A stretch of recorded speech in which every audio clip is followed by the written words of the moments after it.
No. You know what's not justified? Using armed violence to try to kill people in the Capitol. That's not justified. Answer this question.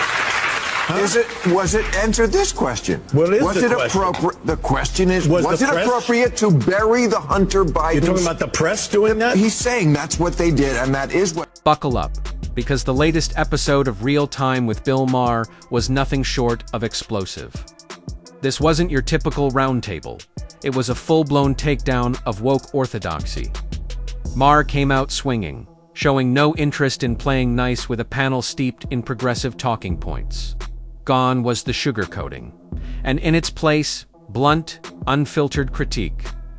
When Bill Maher, once a proud liberal standard-bearer, starts dismantling left-wing dogma on national TV, it's a clear sign the cultural tide is turning. No. You know what's not justified? Using armed violence to try to kill people in the Capitol. That's not justified. Answer this question. Answer this question. What is was the it question? appropriate? The question is, was it press- appropriate to bury the Hunter Biden? You're talking about the press doing that? He's saying that's what they did, and that is what they did. They buried the Hunter Biden story before the election because they were like, we can't risk having the election thrown to Trump.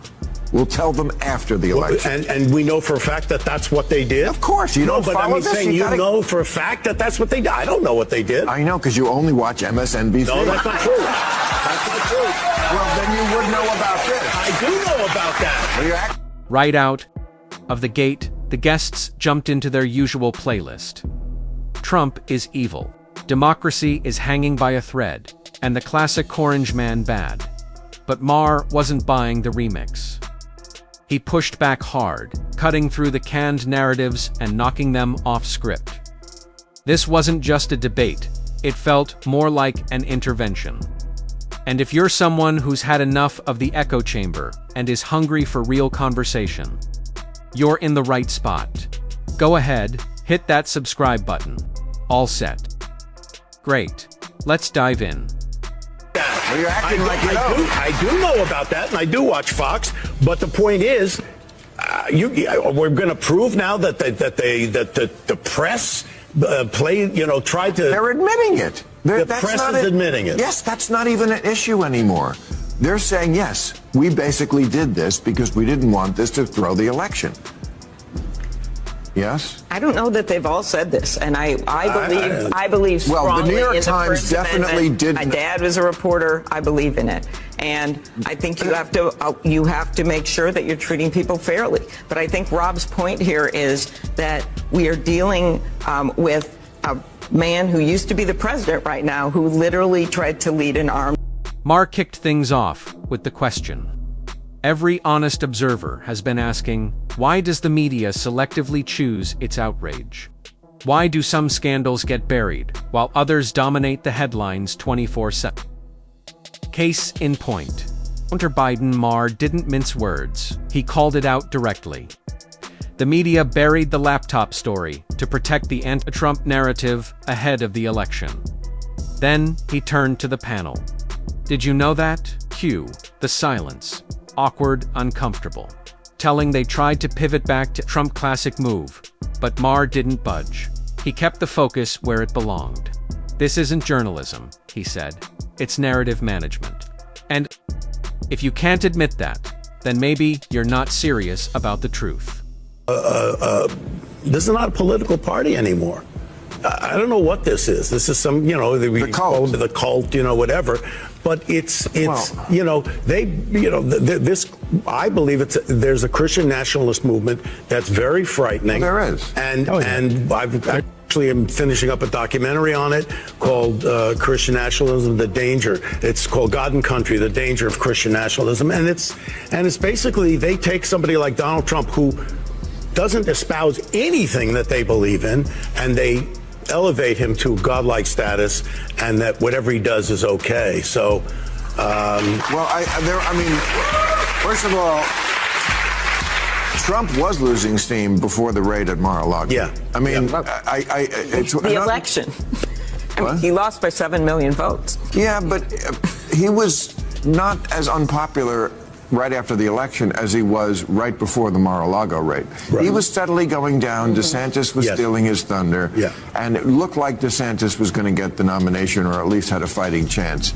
Then the raid came, and look, I don't agree with you about Archie Bunker. There are Republicans peeling away. I don't think he would have been one of them. I don't think he was not a bright guy, and it was all based on loyalty and personality, and also that he was an angry guy. Yeah. Who was not happy with his life, and that's what fuels Trump Well, you voters. might be. Then came January 6th. The panel predictably labeled it an insurrection, fair enough. But Maher wasn't content to leave it there. He pushed further. Why is January 6th the go-to bludgeon against Trump, while left-wing riots seem to vanish into the memory hole? His point wasn't to excuse it, was to highlight the glaring imbalance. Trump still dominates the headlines like he's president for life, while the real crisis, soaring inflation, crumbling cities, families struggling to buy groceries barely, registered. As Greg Gutfeld might put it, we're watching a forest fire burn out of control. But all the media wants to talk about is one flaming tree. Mentioned that you believe Archie Bunker would have supported Trump, but would have condemned the insurrectionist. How do you think he'd vote in the next presidential election? I think he's one of those people that would have had enough of Trump at this point. Yeah. Yeah. And you see a lot of Republicans peeling off now. And I think that's a good thing, because... But the panel wouldn't let go. They clung to the anti-Trump script like it was a life raft. In rough waters, Maher's expression said it all. This is what political discourse has become. Predictable, performative. Hollow. Then came the mic drop. Maher asked the question no one on that stage wanted to hear. Has the media built an untouchable Trump mythology? A villain so central to their narrative, they actually need him. Cue the nervous laughter, the awkward tap dancing. The audience gasped. Then in walked Rob Ree, stage left, armed with the usual recycled outrage. But Maher flipped the script again. What if Trump isn't the disease, but the symptom? A reaction to media arrogance, institutional decay, and cultural fakery. This wasn't just another TV segment. It was a moment of reckoning. Maher reminded everyone, hating Trump won't fix anything.